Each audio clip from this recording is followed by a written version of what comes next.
Bien. Je crois que, d'abord, c'est la commission, il est d'usage pour les conventions transactionnelles, que ce soit la CAO, qui sert de commission sectorielle là-dessus. Bon, effectivement, ça a été passé devant la commission des grands travaux de M. O'Donnell. Bon, nous n'étions que trois. Il y avait M. O'Donnell, il y avait le collègue Boutrin et moi-même. M. O'Donnell et moi-même. Mais je pense que c'est l'occasion, parce qu'il s'agit d'offrir à nos étudiants de la filière médicale, médecins,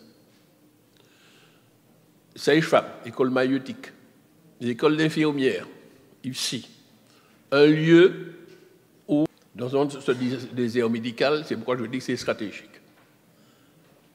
Et je vais faire un historique sous le contrôle du président du conseil exécutif, puisque c'est sous sa mandature au conseil régional entre 2010 et 2015 que l'université qui avait initié ce projet, l'université Antilles-Guyane, à l'époque, ensuite devenue Université Antilles, s'est battue pour qu'il puisse avoir une filière médicale sur place. Il y a eu même un débat entre Guadeloupe et Martinique. À l'époque, le président, qui était guadeloupéen, avait plutôt choisi d'implanter les premières, deuxième, troisième années en Guadeloupe. En Martinique, on avait initié tout juste la première année. Donc il y a eu un débat, un combat. Et nous avons toujours soutenu qu'il faut que nous puissions avoir une filière médicale de plein exercice, concept cher à notre collègue David Dinal, sur place. Donc l'université a fait le programme pour dire voilà ses besoins. Et puis à un moment donné, disant qu'ils n'ont peut-être pas les moyens techniques, etc., a pris contact avec la région à l'époque pour demander si la région pouvait assurer la maîtrise d'ouvrage pour le compte de l'université, construire les locaux pour le compte de l'université, ensuite le remettre à la disposition. Ceci a été débattu ici. C'est pourquoi je parle sous le contrôle de l'ancien président du conseil régional. Il nous a présenté ça ici et nous avons à l'unanimité dit oui, effectivement, ce serait correct que ce soit la région qui fasse.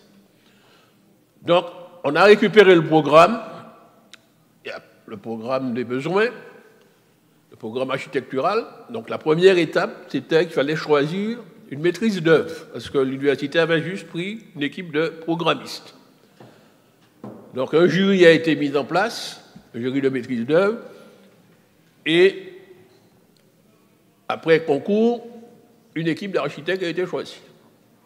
Ça s'est fait à la fin, en 2015, l'équipe de maîtrise d'œuvre. L'équipe qui a été choisie est basée en France. Ça s'appelle la maîtrise d'œuvre, c'est Patriarche.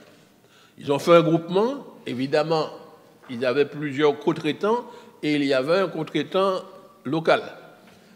C'était l'architecte, le bureau d'études s'appelle Artec, l'architecte Orville. Il servait un petit peu de référent régional de l'État. Donc c'est dans cette situation que nous avons rencontré cette affaire. Alors, il se trouve que lorsque la CTM a été mise en place, j'étais personnellement été désigné comme conseiller exécutif en charge des infrastructures et de la commission d'appel d'offres. Donc j'ai eu à prendre ce dossier à bras le corps et regarder, d'abord étudier à quel niveau il était. Et ça nous a paru un dossier essentiel. Et nous avons reçu l'instruction du président Marie-Jeanne de lui donner une priorité. Donc nous avons dû attendre que le dossier soit prêt jusqu'à ce que les concepteurs arrivent au stade du permis de construire. Nous avons déposé une demande de permis de construire auprès de la mairie de Fort-de-France, puisque c'est sur le territoire de Fort-de-France. Et nous avons attendu une réponse. La réponse a tardé à venir, jusqu'à la date accordée où refusait le permis. Lorsque la date est arrivée à échéance, nous n'avions toujours pas de réponse. Nous avons pris acte de cela. Nous avons écrit au maire de Fort-de-France pour dire nous considérons que nous avons un permis tacite. Et dès le lendemain, j'ai donné des instructions pour que sur le terrain, on pose un panneau et qu'on dise que ce chantier était attribué suivant permis tacite, et je pense que le panneau est encore là. Oui, voir. Et à partir de ce moment où le permis était attribué, nous sommes passés à l'étape d'après qui consistait à faire l'appel d'offres. On s'est assuré que les subventions qui avaient été promises pouvaient être réalisées, donc on fait les démarches, et c'est subventionné à la fois, c'est financé à la fois par l'État et par la CTM. De la ville de Fort-de-France a consisté à mettre à disposition du terrain, donc la part de la ville, c'est la mise à disposition du foncier. L'appel d'offres a été lancé.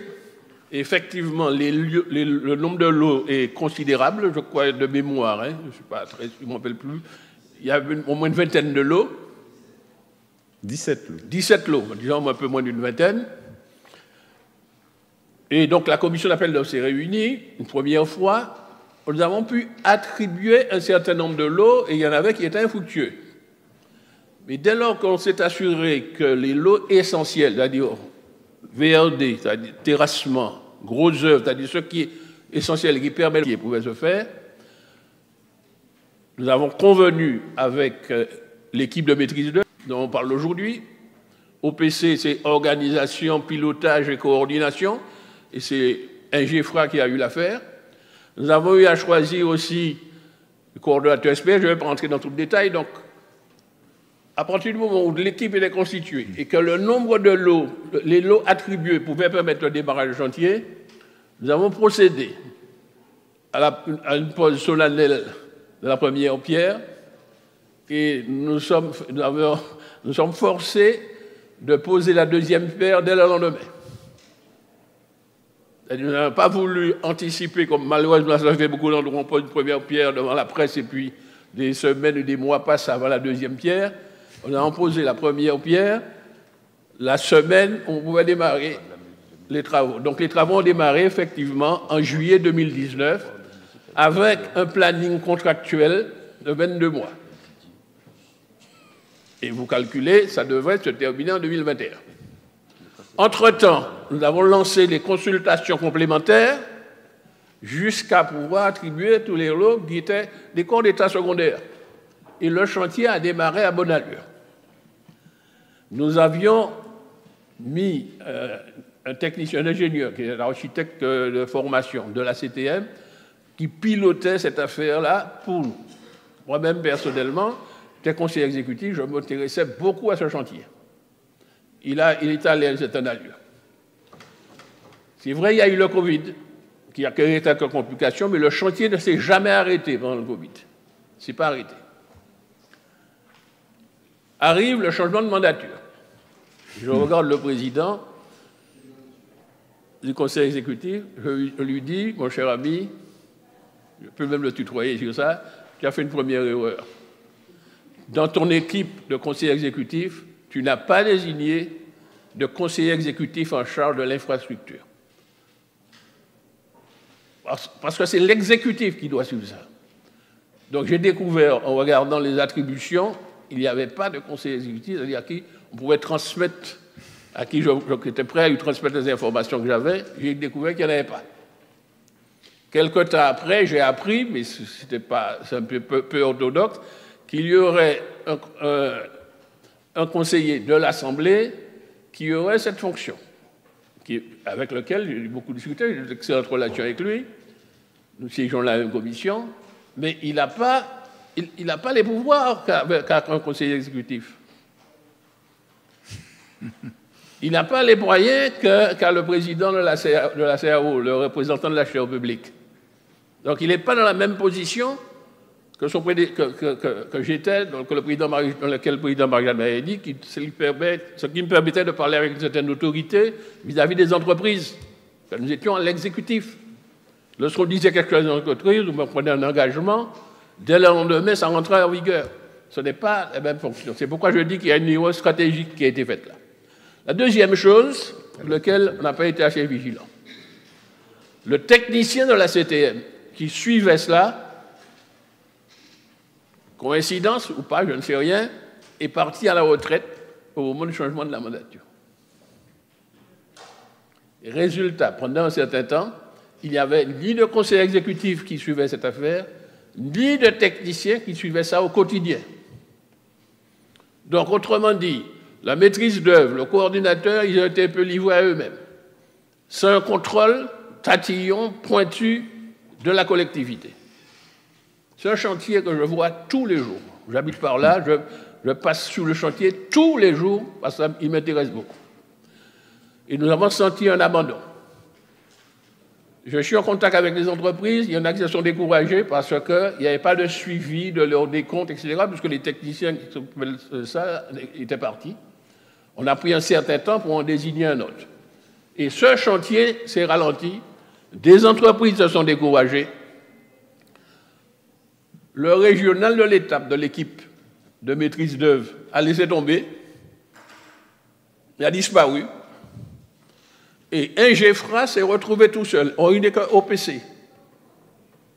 Il a continué, M. Turoy a continué à suivre ça. Mais il n'y a plus de capitaine à bord, il n'y a plus de commandant à bord, etc. Et le reste de l'équipe de maîtrise d'œuvre est en France. Il n'a pas de représentant sur place. Donc ce chantier s'est trouvé un petit peu à l'abandon. Et il y a eu des défaillances. Tout ce qui a été dit dans le rapport, je l'approuve, je le confirme, puisque nous en avons beaucoup discuté au sein de la commission d'appel d'offres. Maintenant, il semblerait, je ne sais pas si c'est à cause de toutes les protestations que j'ai faites par ailleurs, mais on a repris les choses en main. Et nous essayons il y a eu des essais, j'espère que maintenant c'est sur des bons rails. Mais il faut reconnaître qu'il y a 1 an et demi qui a été un peu perdu. Alors ça a des conséquences. Les conséquences, c'est que les engagements pris auprès de l'université, ils étaient décalés dans le temps. Le premier engagement consiste à leur dire, vous pourrez y entrer, vous commencez à aménager en fin 2021, pouvoir faire une entrée en 2022. Et maintenant, nous sommes obligés de constater, le représentant de l'acheteur public nous dit, bon, effectivement, le message était déjà passé. Regardez tous les professeurs martiniquais qui peuvent rentrer au pays pour venir enseigner là. Mais tout ça est décalé et il y a un certain découragement, donc je voulais dire ça. Maintenant, des engagements sont pris, j'espère qu'ils seront tenus, que ce chantier va redémarrer, on va le suivre, puisque maintenant, il y a des techniciens de la CTM qui ont été désignés, qui suivent ça. Moi, je suis prêt à les encourager, les conforter, mais il faut qu'on redonne toute son importance à ce chantier qui est stratégique. Merci. Je tenais à donner ces informations pour partager avec les collègues. Je ne sais pas si tous ils pensent que l'université de plein exercice de la médecine en Martinique est utile, mais j'y crois et j'espère convaincre tout le monde pour qu'on renforce cela. On encourage les entreprises, on les paye rapidement pour que ce chantier sorte de l'état d'abandon dans lequel il est. Merci.